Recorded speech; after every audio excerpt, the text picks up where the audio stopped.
Okay, good morning and welcome to Shiva YouTube, Iyun and Sion. Today I want to talk about the first Mishnah in Perek Gimel of Mesachas Bikurim, Mishnah Aleph.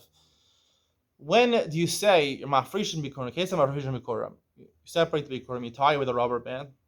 When you first see it to grow, and the Rav says, even if it's not even fully grown, even if it's just boser, right? It's just, it's not even red and ripe. It's unripe. Still, you see the first cluster of grapes, you tie a rubber band around it, and you have to say Harei Bikurim. Now this is very important to say Harei Bikurim. And Rabbi Shimon argues, and Shimon says you have to really go back and say, even if you said it in the first place when you tied the rubber band around it, you have to go back and say Harei Bikurim once you're tolish. It has to be betolish. It has to be once you separated from the ground. Now, what is the machlokas Rosh Shimon and the Tanna Kama based on? So I like to suggest it's based on the following. Harei Bikurim is an integral part of the mitzvah Bikurim. Now, there's two parts of the mitzvah Bikurim.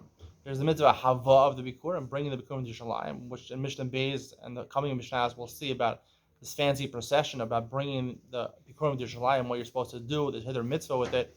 And then we know there's a mitzvah of Kriya. When you get to the Beis HaMikdash, you get to Kohanim, you have to wave it, and you have to say a whole parsha of Bikurim, of thanksgiving to Hashem for giving you the Bikurim and give it to the hands of the Kohanim. So that's Kriya. So this Kriya at the beginning, when we say Harei Bikurim, is that part of the Hava?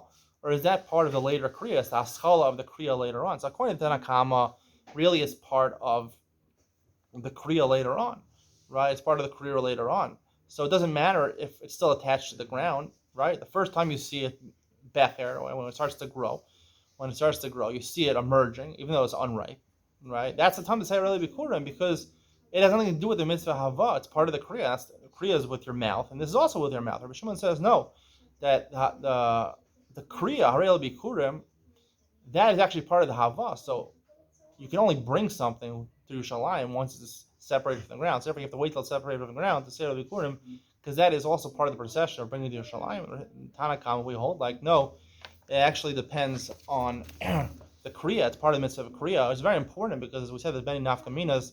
Sometimes there may be be'eno kore, right? So if Harei Bikurim is a din in the Kriya, so a lot of times you wouldn't do the Kriya. It depends, different parts of Eretz Yisrael. Some parts might consider outside of Eretz Yisrael in terms of the Kriya, but in terms of Hava, they are considered. So if it's in one of those places, maybe you wouldn't have to say Harei Bikurim. According to Shimon, you would. That's enough, Kamina, and the explanation. I hope you enjoyed today's share. See you in the next one.